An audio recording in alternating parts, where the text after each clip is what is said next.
Hello student, कैसे हैं आप सभी लोग। आप सभी लोगों का बहुत बहुत स्वागत है मेरे चैनल पे। मैं अमरीश कुमार सिंह एक नई वीडियो लेकर के हाजिर हूँ आपके सामने।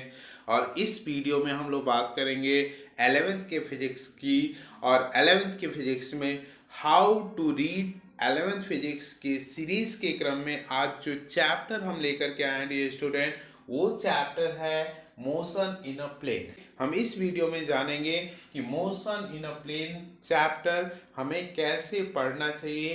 तो चलिए इस वीडियो को आगे बढ़ाते हैं। How to read 11th physics.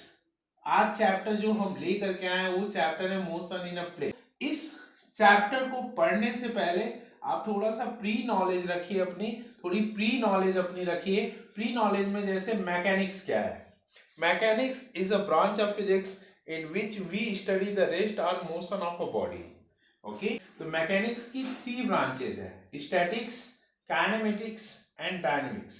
तो हम यहाँ पे काइनेमेटिक्स की बात करेंगे इस चैप्टर में। रेस्ट मोशन, मोशन भी हम 2 डायमेंशनल मोशन की यहाँ पे बात करेंगे। मोशन इन अ प्लेन में 2 डायमेंशनल मोशन की बात करेंगे। इस मोशन को हम जब पढ़ने जाएंगे डियर स्टूडेंट, पहला पार्ट होगा हमारा वेक्टर एनालिसिस का, ठीक है। और दूसरा पार्ट होगा हमारा रिलेटिव वेलोसिटी का। तीसरा पार्ट होगा हमारा प्रोजेक्टाइल मोशन का। और चौथा पार्ट होगा यूनिफॉर्म सर्कुलर मोशन, ठीक है। तो चलिए पहले पार्ट को हम देखते हैं कि वेक्टर एनालिसिस को हम कैसे पढ़ेंगे। तो वेक्टर एनालिसिस जब भी आप पढ़ें तो इसमें वेक्टर एंड इट्स टाइप पढ़ लें, एडिशंस एंड सब्ट्रैक्शंस आप वेक्टर्स पढ़ लें, रिजोल्यूशंस आप वेक्टर पढ़ लें, प्रोडक्ट आप वेक्टर्स पढ़ लें विद एप्लीकेशंस ना। इसके बाद motion in a plane in vector form पढ़े। इस पार्ट को हम मोशन के साथ कैसे कनेक्ट करेंगे, जिसमें हम अगर मोशन की बात करें तो हम वेलोसिटी को वेक्टर के फॉर्म में कैसे लिखेंगे, डिस्प्लेसमेंट को वेक्टर के फॉर्म में कैसे लिखेंगे, एक्सेलरेशन को वेक्टर के फॉर्म में कैसे लिखेंगे, फिर इक्वेशंस ऑफ मोशन जो ना, जिसमें वेलोसिटी, एक्सेलरेशन, डिस्प्लेसमेंट दिया हुआ है, उसको वेक्टर फॉर्म में हम कैसे रिप्रेजेंट करेंगे। यहाँ पे सारी चीजें हम यहाँ से क्लियर करेंगे और ये पार्ट हम मोशन से कनेक्ट करके पढ़ेंगे।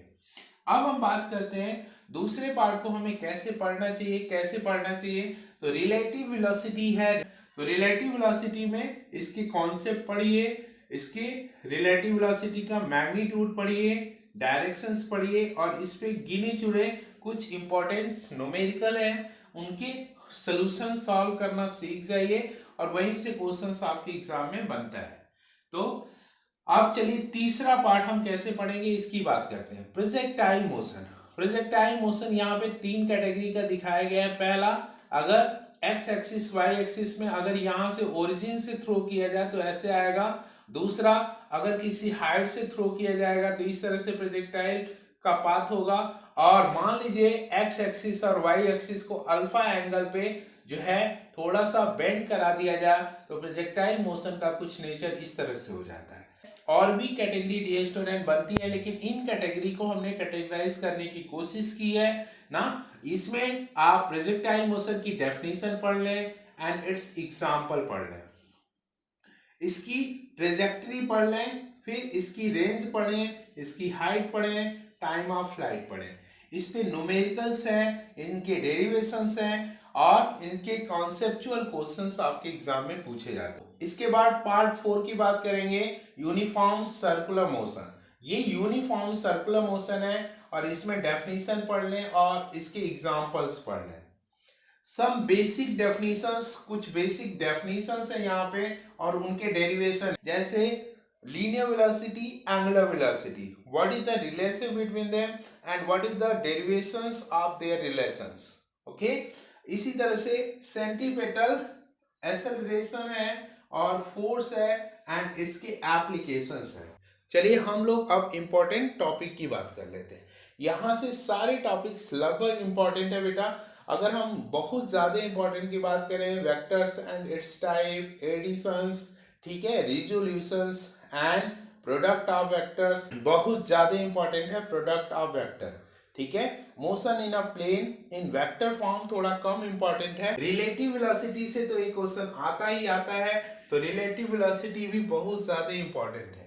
यहाँ से ट्रेजेक्ट्री पूछी जाती है, डेफिनेशंस भी पूछ ली जाती है, रेंज पूछा जाता है, हाइट पूछी जाती है, टाइम ऑफ फ्लाइट पूछा जाता है।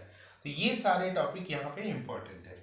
यहाँ पे अगर हम बात करें डियर स्टूडेंट, तो सेंटीपिटल एक्सेलरेशन, सेंटीपिटल फोर्स ज्यादा इंपॉर्टेंट है। अगर इस तरह से प्लानिंग करके इस चैप्टर को अगर आप पढ़ेंगे, ये चैप्टर पढ़ना आसान होगा, समझना आसान होगा। आपके 11th में या 12th में जो चैप्टर्स दिए गए हैं उनके पीछे कुछ ना पर्पज है, वो चैप्टर आपको क्या सिखाना चाहते हैं, तो उसके थीम पे जाइए कि वो चैप्टर आपको क्या सिखाना चाहता है। तो वो थीम जब ले करके पढ़ेंगे तो वो चैप्टर से आपका लगाव बढ़ जाएगा और वो चैप्टर आपको समझना आसान होगा। उस थीम को आसान करने के लिए मैं ये सीरीज बना रहा हूँ। How to read 12th physics की सीरीज की वीडियो मैं बना चुका हूँ। अगर आपको वो वीडियो देखना है तो इस वीडियो के कमेंट बॉक्स में जरूर कमेंट करिएगा, मैं लिंक आपको प्रोवाइड करा दूंगा।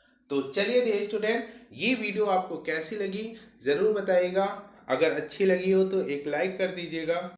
अगर आप चैनल पे नए हैं तो चैनल को सब्सक्राइब कर लीजिएगा। अपने दोस्तों में ज़्यादा से ज़्यादा इस वीडियो को शेयर कर दीजिएगा, क्योंकि कहा भी जाता है कि कर भला तो हो भला।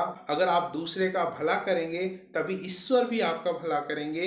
इन्हीं शब्दों के साथ आपको दुआ देते हुए कि आपका दिन शुभ हो, आपका रात्रि शुभ हो, आपका फ्यूचर शुभ हो, आपको आपके फ्यूचर की ढेर सारी शुभकामनाएं। इस वीडियो को एंड देते हैं। जय हिंद।